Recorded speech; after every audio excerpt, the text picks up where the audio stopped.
Ladies and gentlemen, honorable excellencies, my name is Jørgen Clausen. I am the chairman of Danfoss in Denmark.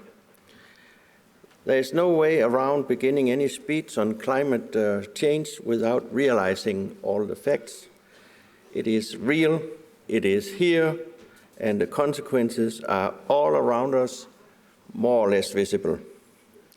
Here in Iceland, climate change is everywhere, so much so that during this summer, Iceland forever lost its first glacier.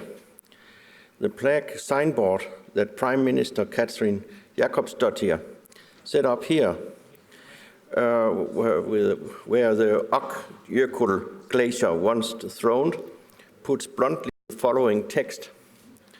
In the next 200 years, all Icelandic glaciers are expected to follow the same path.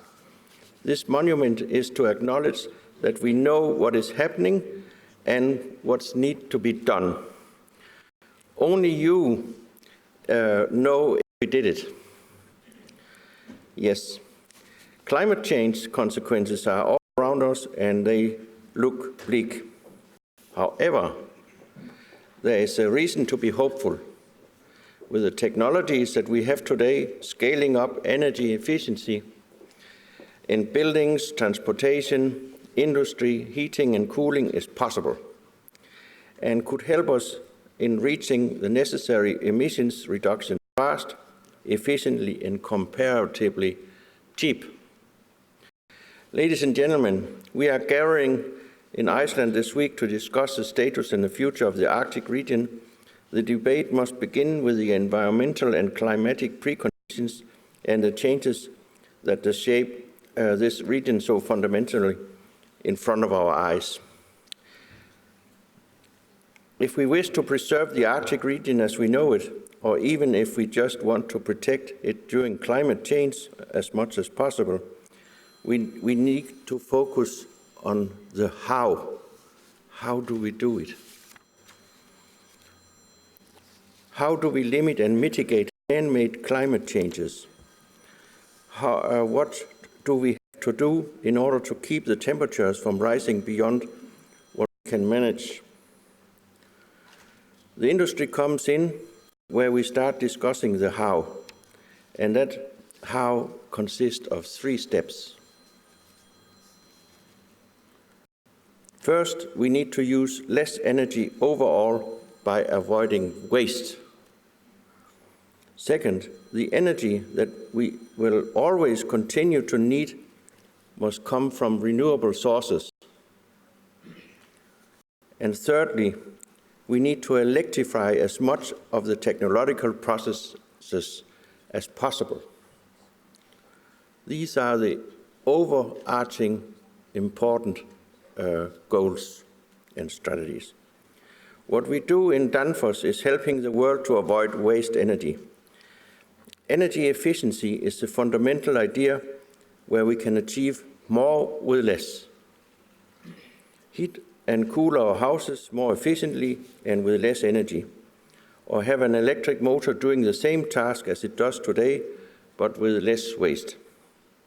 Waste energy is the cheapest form of energy we have, because we don't need it, and it should not be produced.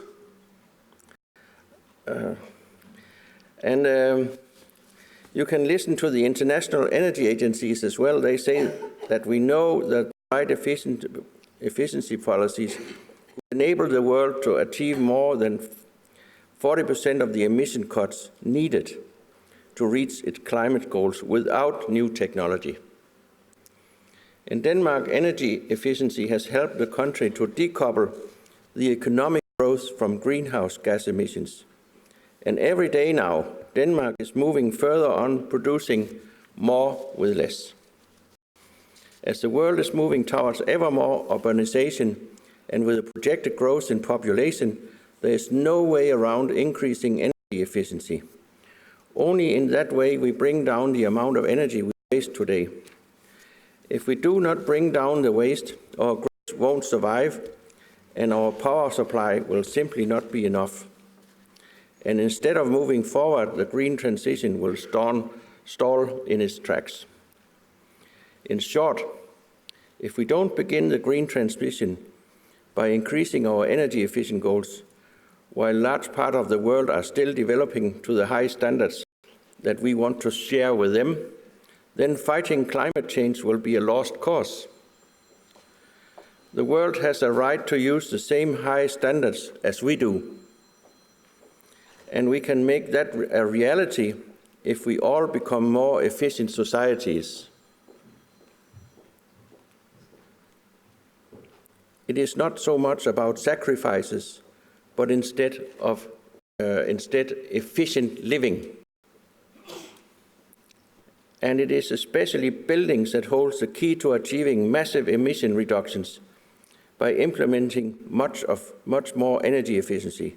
Today, buildings account for about 40% of our energy consumption, and 4 out of 5 buildings in Denmark will stand in the year 2050. Therefore, buildings must become much more energy efficient. The good thing, we already have the solutions today: intelligent heat and cold systems, smart radiators and windows can make our buildings more efficient and at the same time much more healthy and productive to live in and work in. In district heating, a technology that in Iceland is covering more than 90% of citizens, lies a huge potential for decarbonization. Today, while district heating covers more than 60% of households in Denmark, but in the EU in general, the level is just around 6%. The potential is massive, as we know that energy savings are immense. While on this volcanic island, geothermal heat is in front and center, in many other countries we can rely on modern and efficient heat pumps to use green and sustainable electricity to heat our homes, businesses and production. On top of that, new technologies that are underway allow us to use low-temperature geothermal energy as opposed to the high-temperature geothermal energy used here in Iceland to heat our houses efficiently and cheap all over Europe. Applying sector coupling probably will make it possible for us to use surplus heating that is all around us here in the future, from industrial plants, supermarkets, data centers, and many other waste producers, to heat our homes without any additional energy consumption. If we are serious about fighting climate change, we need the whole society to think together, work together, and provide the solutions together. As governments around the world are trying to address climate change right now, they need to realize that fundamental change only can be achieved if we work across sectors and political arenas.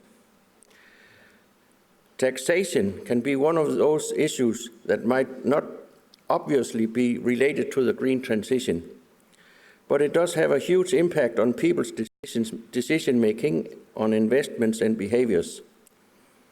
In Denmark and perhaps all over the world, we face a taxation system built for the past and totally unfit for the coming green future.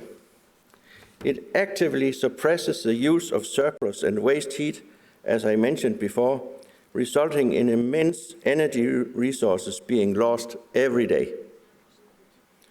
And the same goes for the collaboration between national governments and their largest cities. A huge amount of decisions are driven by arcane regulations and budget procedures, making sensible decisions about waste reduction very complicated. As we speak, mayors from the largest cities in the world gather in Copenhagen for C40. They represent more than 700 million citizens, a tenth of the global population. They account for much of the energy emissions today, and they have strong wishes to fight climate change of all kinds. In my opinion, the main thing that holds them back are their slow and unambitious national governments. Your Excellencies, ladies and gentlemen, you are probably part of the solution. We know that energy efficiency is the largest contributor to global emission reductions and the main driver for achieving the Paris Agreement. What we need are the right investment initiatives. We have the right technologies toward the Paris Agreement, but they are implemented too slowly. Therefore, our international goals must be followed up by administrative reforms. Therefore, cities must execute and implement the right policies. Their national governments must enable them. We need to abolish the bureaucracy and patchwork policies that hold real changes back. As we come together in Iceland this week, we can see the impact that climate change has on the world. If we are true about our intentions, the necessary work can begin today. Thank you.